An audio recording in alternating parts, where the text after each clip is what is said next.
Yo, hey, what's up? Purple Yeti. Yeah, it's a little different, isn't it? It's Labor Day.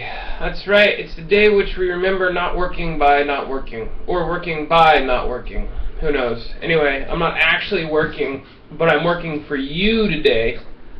Because we have college football. We had college football pretty much from Thursday, Wednesday, to today. There's one more game going on, and then we'll get things going. But I am taking some time out right now of my beautiful vacation Labor Day to give y'all my thoughts on the first week of college football. So I got my Big Red here. I've got my ridiculous moniker, Purple Yeti, full force. Also, new K-State shirt, representing old school. That's right. Oh yeah. So, what happened last week? Well, let's just say some people played some football. Don't know if I'm going to go into the news as much. I think I'm just going to talk about what the hell happened in the Big 12 and what the hell happened in the landscape that is college football. So, let's kick right off with, well, my K-State Wildcats. Let's do that. So, Kansas State, I started watching it. I subscribed to the KStateHD.TV thing. And I am watching the game right now because guess what? I missed it Saturday. Missed college football Saturday. I know, right? I was at Dia de los Todes watching some concerts, tubing, really enjoying the day off. So, yeah, I know. Hey, I made up for it yesterday. We'll get to that in a second. But, catching up, watching Kansas State right now. Not looking too impressive, but that's because I only saw the first half. Yeah, it took until the fourth quarter for Kansas State to drop 35 extra points on Missouri State. I don't know. I don't know what to feel about that. I guess, in comparison to last year where they had to stop Eastern Kentucky in the last minute from beating them, it's a marked improvement. Either that or Snyder is just trying to flesh out some crazy, wacky things, and finally just said the hell with it, and just dropped the hammer on Missouri State. So who knows? But Kansas State won 51-9. I'm feeling pretty good. Colin Klein tossed 2 touchdowns. It was Missouri State. They got Miami next Saturday, and you know I'm gonna be in full force, ready to watch that game. So that is that. Let's go to the rest of the Big 12. West Virginia probably looked the most impressive.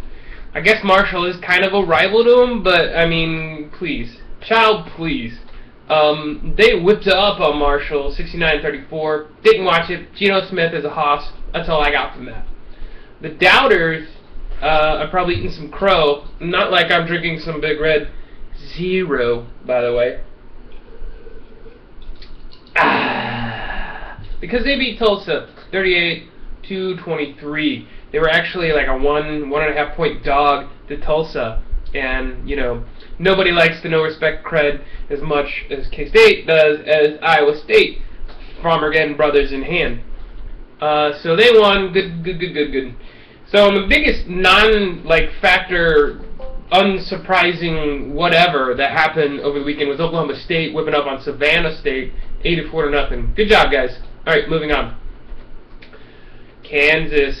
Charlie Weiss delivered his promise. Well, okay, he didn't rebuild the program, but Kansas did actually win a game, so they're taking baby steps. Granted, it's against South Dakota State, but they got in the win column, so good job for those guys. Maybe they'll have some swagger walking into the Sunflower Showdown. Of course, Snyder feeds on that, but you know we'll get to that when that happens. Texas Tech won. They're getting no respect either, but you know what? They usually start out strong and they'll finish kind of weak. So you know they won handily. Good job to those guys. Texas beat Wyoming 37-17. There's some questions on some defense out there. People are a little worried about it. What I'm hearing is that it was a couple of blown plays, but I mean, still, you know, you gave up 17 points and you're supposed to be like the ultimate defense that ever played. I mean, yeah, we got the Texas hype coming in to play here, but tune in. They'll somehow get ranked higher than Kansas State anyway, which is fine by me. What else? So Saturday, I also missed UTEP actually making a game out of it with Oklahoma. Now, you're probably wondering, okay, you just said the same thing about Missouri State, and now you're going to be like, oh, good job, K-State, but what's up with Oklahoma? Okay, let's get this straight. Oklahoma lost half their offensive line the last couple weeks. They're going to be a little rusty, and they probably had to get their O-line together to, meet a couple of assignments. They did. They got it fleshed out. They're on the road to UTEP, so, I mean, I'm not making excuses. I'm a little worried about them. Hopefully it won't happen to K-State like what happened to them last year, where Oklahoma got the loss from Texas Tech at Norman and then had to play K-State the next week. One thing about Oklahoma is after they lose, they come out pretty pissed off in the next game. So let's hope they stay shaky until Kansas State. And actually, Oklahoma went to Manhattan last year. Kansas State is going to Norman this year. Let's hope that Oklahoma stays a little shaky for the next couple weeks. I'm kind of glad this is an early conference game for Kansas State. So, the game I watched yesterday was Baylor and Southern Methodist, and I have to tell you, for whoever thought Baylor would drop off, eat your crow. I'm going to drink my Big Red, because I was kind of thinking, but boy was I proven wrong. Yeah, they just reloaded, really, and they unloaded on Southern Methodist. Now, June Jones does, I wouldn't say he's a defensive guy. He's more offensive-minded. And yes, SMU had Garrett Gilbert, who's pretty much the backup from Texas. That's how bad of a quarterback he is. So, you have that. But Baylor's got Lash C. Strunk, who was at Oregon, transferred. Now he's playing. Whatever quarterback that they got, I forgot his name. But I think what we're learning really quick is that it doesn't matter who's quarterbacking that team. They've got the offensive output to really scare people, and I'm starting to get worried about Baylor too.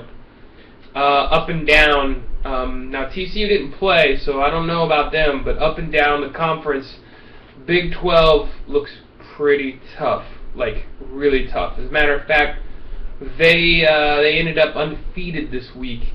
They did not lose a game. Granted, strength of schedule sucks pretty bad.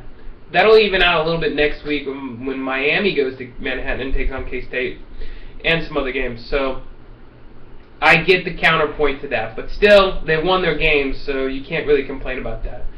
And actually, the same people who are dogging Big 12 were the ones that said that their teams won their games last year to go to the BCS National Championship game. I'm looking at USCC.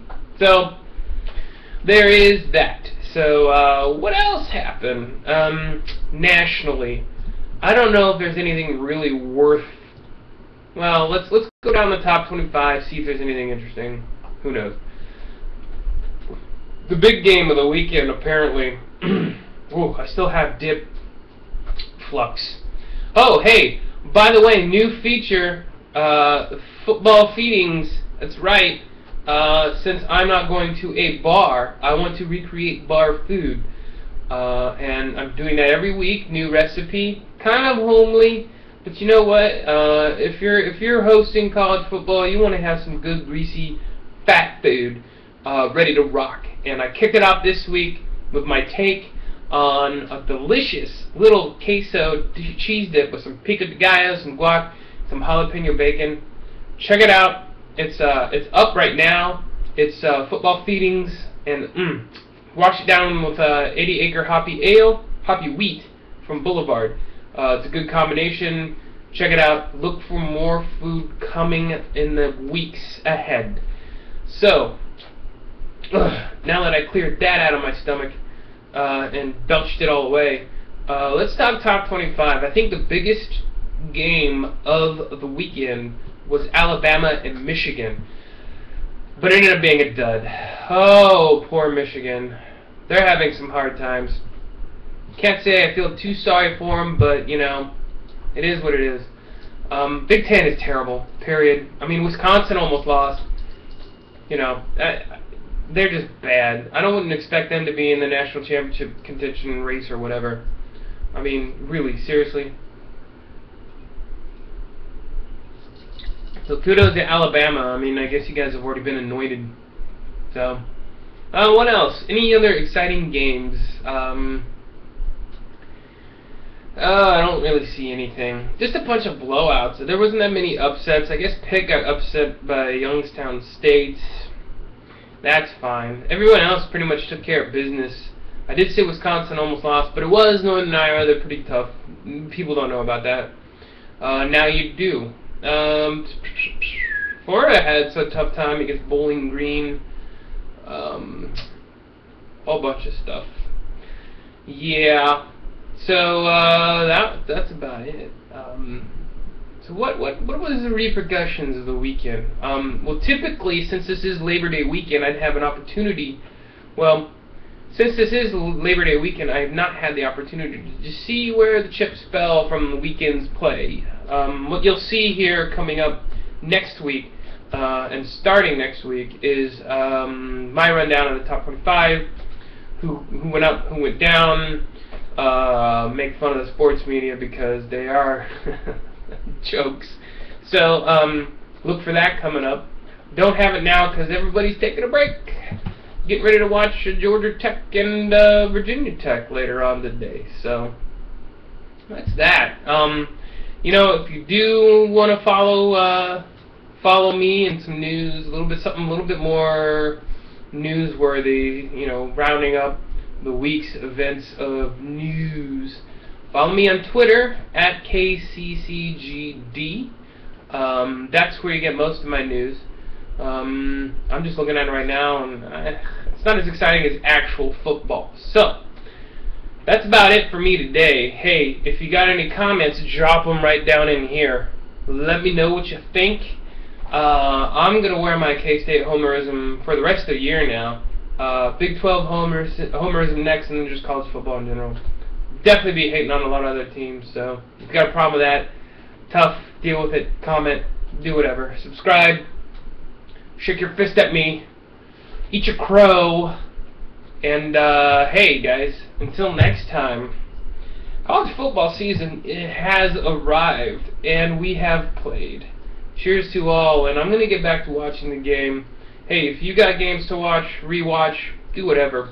You know, we got some time to kill before next week. Happy Labor Day.